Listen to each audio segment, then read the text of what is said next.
you got then, Dennis? 500 of them. Forget it. Right. No call for garden gnomes around here, Dennis. For a kick-off, there's no gardens. Hang on. These are different. Look. I'm seeing garden gnomes. Why didn't you say so? Yeah, I reckon we can shift a few of them in the outer suburbs. No way, we're not touching them. You might be right, Wes. I mean, do people want that sort of thing in their gardens? They probably get enough of that sort of thing inside the house. Here then. Frozen turkeys, £1 apiece. What is the provenance of these turkeys, Dennis? Ask no questions, Wes. I am asking where'd you get them from, Dennis?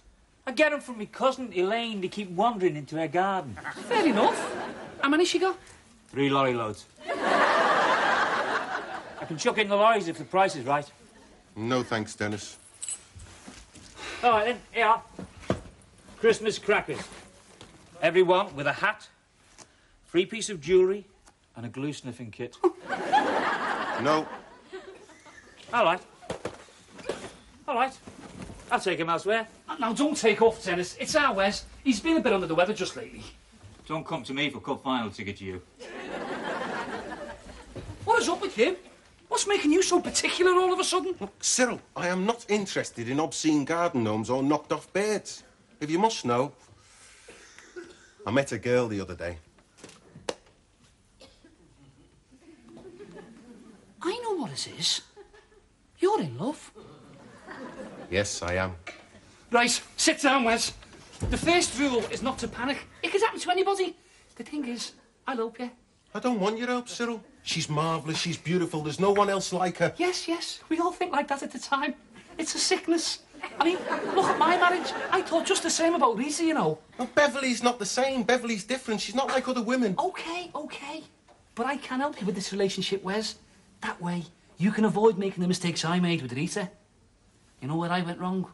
No. It all goes back to the very first night we met. The night at the dance when I first held her in my arms. Her body pressed against mine. You're not supposed to do that in the Okie-Kokie, are you?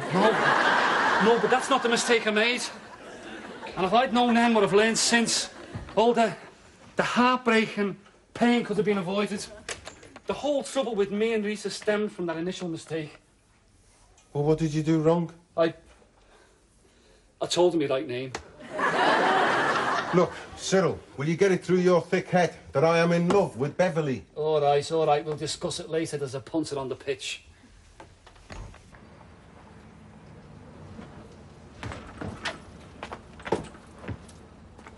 Excuse me, sir. Are you the gentleman who sold this car to my brother? Because I would just like to say, I wish everybody looked after their cars the way you have obviously looked after this. No, I haven't sold this. You didn't? Oh, I'm sorry, my mistake. It's a car my brother here bought today, and I assumed you'd sold it to him. No, I'm interested in buying, as a matter of fact. Well, you're a good judge, sir. But as it happens, I do have a buyer lined up for this. A man I owe a good turn to. He saved me life once, you see. Oh, well, if it's already sold... I didn't say that, sir. And as you no doubt know, by law, we are not allowed to refuse an offer while there is still a for sale sign on the motor. Well, I like the look of it. A big-hearted car. A real trier. Worth every penny of the £800 my brother paid for it. If you want this car, the price is 200 quid. Yes? The engine's dead rough, the bodywork's going, but on the other hand, I'll put a car to expect for 200 quid. Wes! My brother's pulling your leg, sunshine. Wes, have you gone raving mad? Look, Cyril, I just felt like being straight with the bloke, that's all. Being straight with him? Wesley, this is Liverpool. This is the 20th century. Well, the thing is, Beverly hates anything dishonest. I mean, she's opened my eyes to a lot of things. That is all we need. Cyril, don't start anything. Hey, you can persecute people out there, you know, on the road. But in here, it's sanctuary, hallowed ground. You must be Cyril. Hey? What? No Cyril round here. My name's, Morris Oxford. Yeah. This is our Cyril, I'm afraid. This is Beverly, the girl I was telling you about. Wesley's told me a lot about you. In my opinion, you're a bad influence. You take no notice of him, Beverly. You come into the office. I bet your feet are red hot.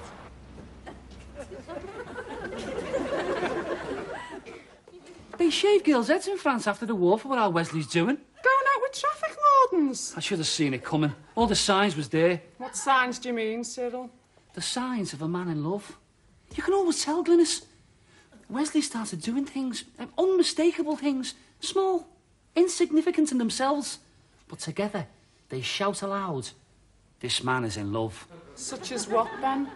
He started snipping and trimming the hairs in his nose.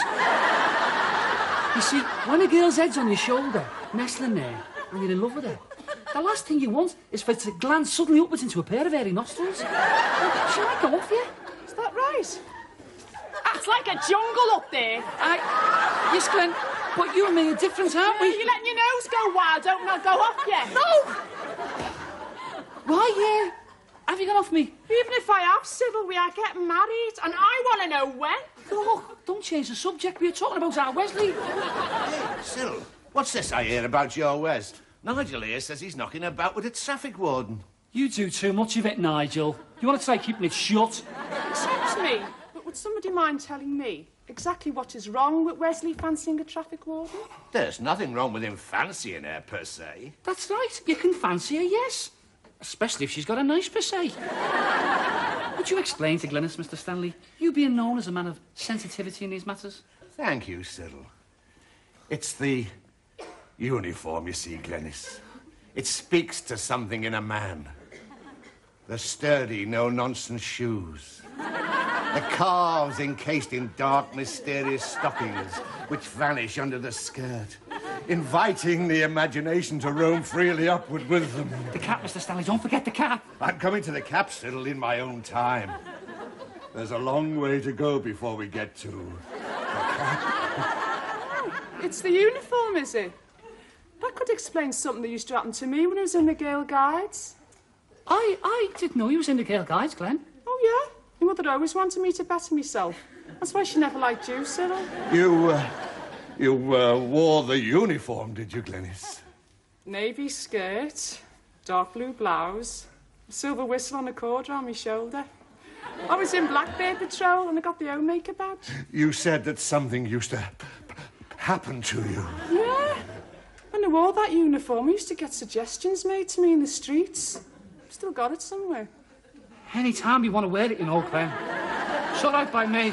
And me. Tell you what, Cyril. What? I'll take it with us on our honeymoon, if you like. You women. You should have gone down the club with our Cyril. That would have cheered you up a bit.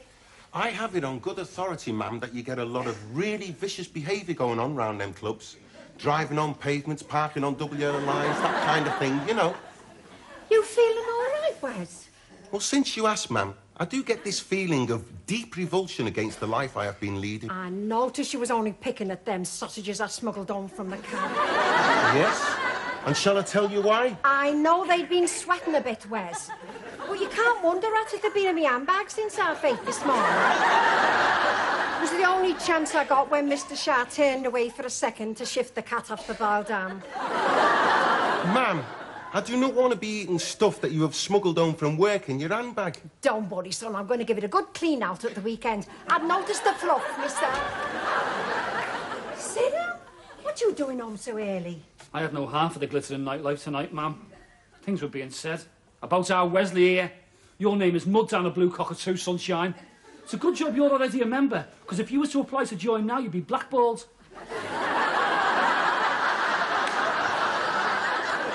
So what else is new? What are they mad at our Wes for? He's got this new girlfriend, hasn't he? And she's... I'm sorry about this, ma'am. She's a traffic warden. What's wrong with that? Wesley, in this life, there are cowboys and Indians, and never the twain shall meet. This girl, she's one of nature's Indians. Us McGregor brothers, we're cowboys. That's right, I've heard a lot of people say that.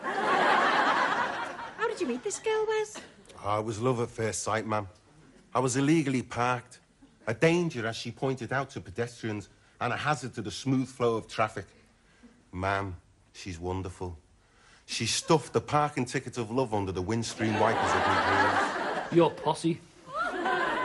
I knew there'd be prejudice, Cyril. This is what the Duke of Windsor got off his nearest and dearest when he wanted to marry that Mrs. Simpson. She comes from round here, that Mrs. Simpson. Man, you're talking about the Duchess of Windsor. She's American. Oh, she talks American, yeah. It was all the rage in them days. She lived in Neville Street, just across the railway line from us. I used to see her in the corner shop when my mum sent me with the messages. Very particular she was, especially about the potatoes. She would have King Edward's. Cyril, if it's Beverly's job that's worrying you, don't worry about it. She's packing it in next week. Oh, Wes! Why didn't you say so? That's great. Yeah, she's packing it in. She's joining the police instead.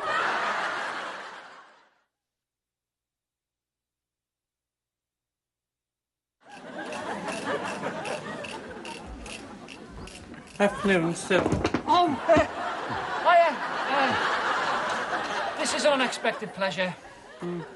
How's business? Oh, you know, can't complain. Pity your customers can't say the same, Siddle. They keep coming in the station pestering us to do something about you. Actually, a bloke called Hargreaves. Hargreaves? You sold him a Triumph Dolomite. Oh, that's right. He's dead proud of that car. Polishes it religiously. I don't think he ever takes it out of his garage. That'll be because he can't take it out of the garage, Siddle. According to him, he backed it in and he's never been able to get it out of reverse gear. The only way it's coming out of his garage is through the end wall. And then the kitchen the other side of that. Yeah, well, talking points, isn't it? Makes him a bit different from the neighbours. He's going round with a petition for bringing back capital punishment. You are mentioned by name in the preamble. Has he got many signatures? He's got mine. In fact, he's got everybody at the station. Some have signed twice. He didn't come here to tell me that. No. The official reason for my visit is to give you a copy of this week's hot list. Anybody offer you any of that little lot, Siddle, bear in mind it's stolen property. Obscene garden gnomes, eh? What will they think of next? Frozen turkeys? No, we never touch merchandise like this, Sergeant. We stick to what we know. Plain, honest-to-goodness car dealing. Also, somebody did the jeweller's window in Rodney Street last night, got a tray of diamond rings. So if you do see dodgy Dennis... Who? Oh, don't come the innocent. Now, listen. There is another reason for my visit here today. Unofficial. I would have liked a quiet word with your Wesley. He's not here. He's not pulling his weight with the business these days. He's heavily involved with a woman. No, he's not. He's heavily involved with probationary constable Beverly Webb. The girl is a gumboil in human shape. One of nature's chief constables. Warn him, Siddle. Tell him from me, and I know if anybody does, because I married a policewoman. You never. I knew nothing, lad. Nothing. I'd only been in the force a few weeks when her hand fell on my shoulder. I'd only had my truncheon out twice. And one of them was a false alarm. 22 years I've had of it. Never hardly knowing whether I was at home or down the station. Like being under house arrest. 22 years? Once the deed's done, it's too late. You can't turn back the clock. And that goes for you, Siddle. And the one you're hiding under your trilby. Now, just you play fair, Cyril. And Wes is bringing this girl home because he wants her to meet the family. He didn't spoil things for you when you first brought Glenys home. In the first place, I did not bring Glenys home. She brought me home. That's true. He was incapable, as so often on subsequent occasions. And in the second place, I did not humiliate and disgrace my family by bringing home a police constable. Now behave yourself. Come on in, Beverly. Come and meet the family. I would just like to say, I was watching you two approaching the flats, and I would like to request that if it happens again, you would conduct yourselves in a decent manner. We was holding hands, that's all. In future, if you could twist our Wesley's arm up his back, it might take the curse off it. That way people around here could accept it. I've heard a lot about people round here. Inspector Cocker was telling me this particular block of flats is full of villains. Oh, he was exaggerating there, love. I know for a fact there's 2 flats empty on the 5th floor. Beverly, this is me mum. Definitely no form at all. And this is Glenys, our Cyril's fiancée. Likewise, a clean record. You know, a former girl guide. Yeah? And this is our Cyril, who you know. Pleased to meet you. Nice to meet you, love. Make yourself at home. Oh, thank you. Is there anywhere I could wash my hands? Oh, yeah, well, we generally use the bathroom. It's through there. What do you think, eh? Great girl, eh? I never thought I'd live to see my own brother holding hands with a police constable. Ma'am! You can't use these! Why have I not done my best for? Presents for our Cyril, then. Yeah, I know they've got Adelphi Hotel stamped all over them. Oh, I suppose the Adelphi's not good enough for you no more. Look, you, I do not want Beverly getting the right impression. I was just admiring this ashtray in the bathroom. Oh, our Cyril, give me that. It's nice, isn't it? Did you like the musical toilet roll holder? I was more interested in the inscription on the ashtray. Presented to the Earl of Derby by his grateful tenantry. Our Cyril picked that up in an antique shop, didn't you, Cyril? Yeah, that's right. Christmas 1967. 1967, eh? Not very old for an antique, really. Maybe it was done. Or you should have been. Why don't we have some tea, eh? Oh, no, it's not ready yet. I always think frozen turkey needs a lot of doing. Me and Beverly wants to talk. You sit down there, love, with me and Glenys. I'm not surprised that our Wes took a fancy to you in your uniform. It's in his blood, that is. 'Cause when I first met his dad, I was in uniform myself. I was. And though I say it myself, I looked smart. 'Cause we was always inspected before we went on duty. But what were you in? A Women's Royal Army Corps? No, love. Regal Electric Cinema. I was usherette there for 3 years after Cyril's dad, you know, Passed over. Well, it was more run over, wasn't it? Hey, ma'am, if you worked at the Regal after my dad died, where was I? Upstairs in the projectionist's office in your carry cot. I think that's why you're so keen on show business. Taking all them films twice nightly. Everything was twice nightly in them days, Pence. I'll be very pleased at once nightly. So, that's how you come to meet my dad, eh, ma'am? In the pictures? Yeah, dead romantic it was. He was just slipping in through the exit doors when my torch beam fell on him. Of course, after that, I used to leave the door open for him. Beverly, would you like a drink?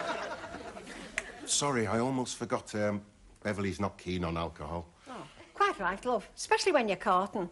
In a sing-song, couple of snowballs. Next thing you're like the side of a house. Oh, there's no chance of that, Mrs. McGregor. Wesley knows I don't believe in anything like that before marriage. Oh, you're not from round here, then. Round here, they believe in it more before marriage than after. I think you have to save yourself. Yeah. Yeah, but it's different if you're engaged, isn't it? Not in my book. Oh, so you won't be joining the mounted police then, eh? Swine! You know your trouble. You are prejudiced against law and order. Has it never struck you, Cyril, that where there are no laws, there's no fiddles neither? No, I must admit, I have not had that concept laid across me. Where there are no licensing laws, there's no after-time drinking. Where there is no marriage, there is no bit on the side. In other words, and I'm sure Nigel here will agree with me, a man's happiness does not depend on laws alone, but on our tolerance of lawbreakers. You are very suave and urbane tonight, Mr. Stanley. You put me in minds of Blake Carrington or Ron Atkinson. Hey, Glenys, who was it that says, laws exist only to be broken? I don't know, Mr. Stanley. The face says to tell you someone's worked 3 of them dud £1 coins on her. Them what?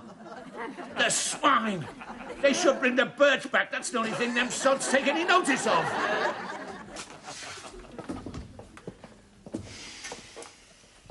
You know, Cyril, if Wes marries Beverly, you're going to have to be friends with her. You're going to have to reconcile yourself. Yeah, I know, Glenn. Que sera, sera. As a matter of fact, our Wesley's are proposing to her tonight. I've given him me blessing and wished him the best of luck. I've even got him a nice engagement ring through my contacts in the trade. Wesley? Yeah? There's something I want to tell you. Oh, yeah? Yes. This isn't a road tax disc. It's a beer bottle label. So it is. Fancy that. Somebody must have worked here on our Cyril. He's dead unobservant. You're Cyril. You know, Wes, when they heard down the station about me and you, I was warned. I was told I'd have a conflict of loyalties, but I said, no way. I'm a Bobby before anything else. I understand that. It's ethics, isn't it? Your Cyril wouldn't understand. He doesn't like me for some reason. Oh, now, that's where you're wrong, Bev. He's come round. In fact, he's been urging me on. So, what I'm trying to say is... Well, you know what I'm trying to say. And if the answer is yes, I'd like you to wear this. Wesley, it's beautiful. Do you like it? I think it's beautiful. So what do you say, then? I must ask you to accompany me to the police station.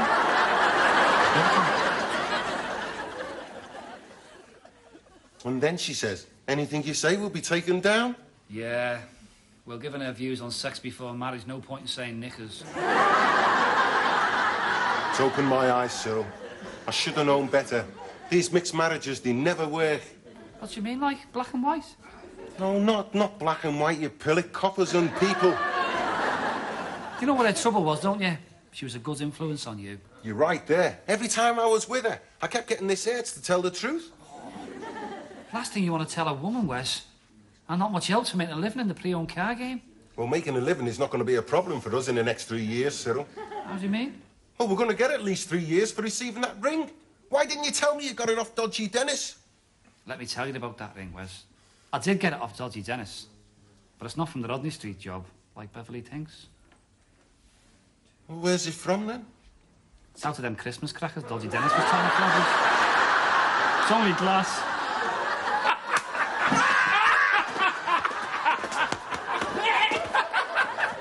When you've finished, take your Christmas cracker jewellery and pop it. We're going. And I'd just like to say one more thing before I go, Beverly. You and I are finished. We certainly are, if you think all I'm worth is a glass engagement ring. No woman in her right mind would marry a man who gave her a ring like that. Is that right? Hey, Wes. If you've no further use for that ring, I wouldn't mind having it back. Glynis has got a birthday coming up.